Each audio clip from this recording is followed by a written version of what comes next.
I installed about the cheapest 440 headers for a Dodge truck that you can find. Some sell them for 145, 150, 160, like these. Anyways, I want to show you what I had to do to put technically the wrong header into the truck.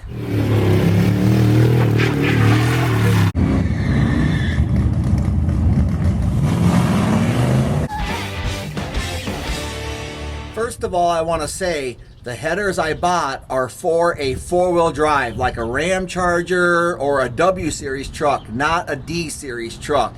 So I want to get this out of the way. You can't buy the wrong headers for your vehicle and then complain how they fit. So I'm not going to complain. I'm just going to show you what I did to get them in the truck. And that way you can make a decision if you want to go this route. We'll start with the easy side over here first. And if that scares you, you might as well cut the film before I show you what I did on the driver's side. But really, it wasn't bad. Let's get started. So I already knew from watching Just Mopar Joe on his lunch break truck that this frame would have to be notched. So what I done is I started just about to the back side of this ear, motor mount ear, and I went in about 3/8, maybe a 1/2 inch, and I just cut a strip all the way back to there. Okay, pretty clean cut. After I did that, this header dropped in without raising the engine up, and I did it from on top. I did not have to go underneath. I did not have to raise the engine up an inch or two. Just as it sits, it dropped right into place. As you can see, the dipstick tube is plenty away from the headers. I do got these wonky motor mounts that are for four-wheel drive or two-wheel drive. It's what I had to put the engine in. They're not my favorite. I'd prefer just the regular factory one. But because of that, I did notch out a little bit of clearance right there. And my header's a good 3/8 of an inch, maybe a 1/2 inch away from it. But I did it anyway. Now we'll move on to the driver's side. As you saw, I thought the passenger side was a cakewalk. It was a snap. As all these Mopars, you got your starter down there. Now I'm using like a miniature or a mini starter, like off of a Dakota, like a 93 Dodge Dakota. I really like this step-up post, I'll call it.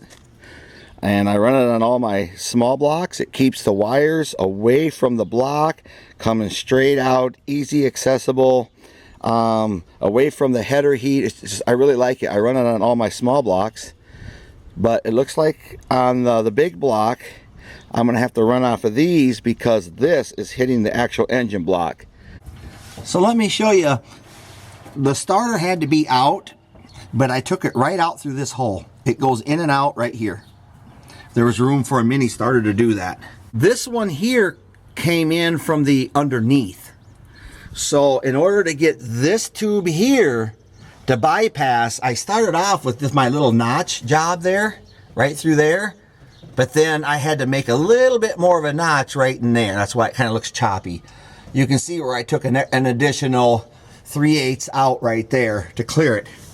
But again, the driver's side header went in from the underneath without raising the engine. I can remove both headers without removing or loosening the engine and raising anything up. This mount I did the same thing with. I clearanced that out, that tube right there. That was not a U like that, so I put some relief into that for that header. Again, I'm using these big awkward both four-wheel drive and two-wheel drive motor mounts. Also, I'm using the car kickdown, and it's way away from all of the headers. It's just, there's no clearance problems whatsoever. Even on the starter wires, we're, you know, a few inches away. The last thing I will show you is, you can see that this header here, it's off the number 3 cylinder, is basically touching the K-frame there.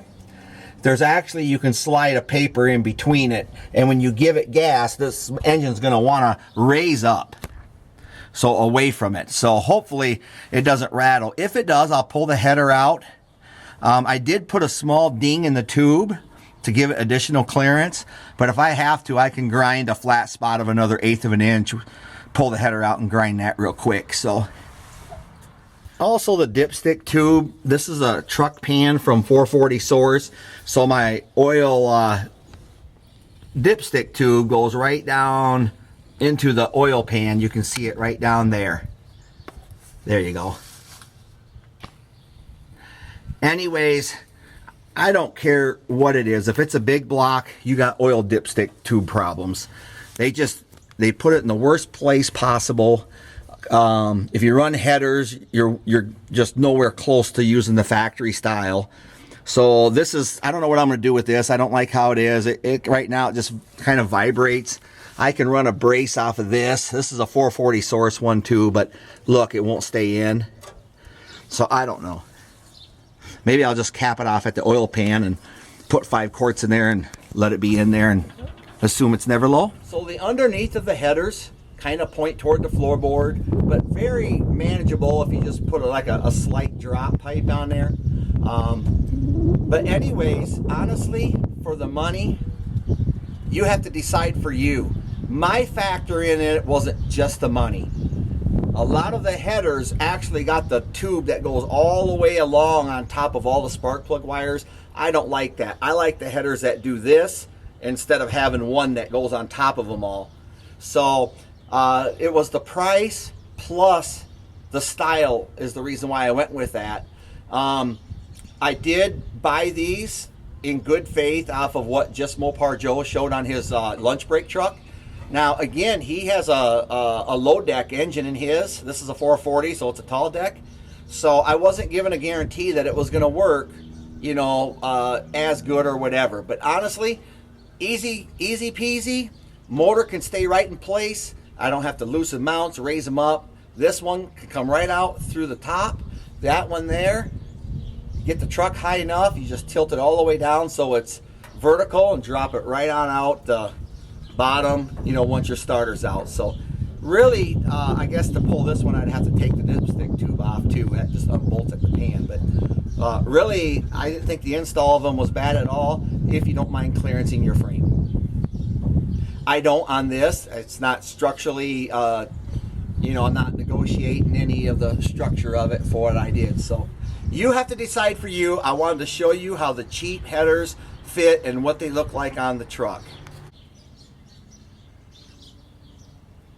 Well, that's what I did.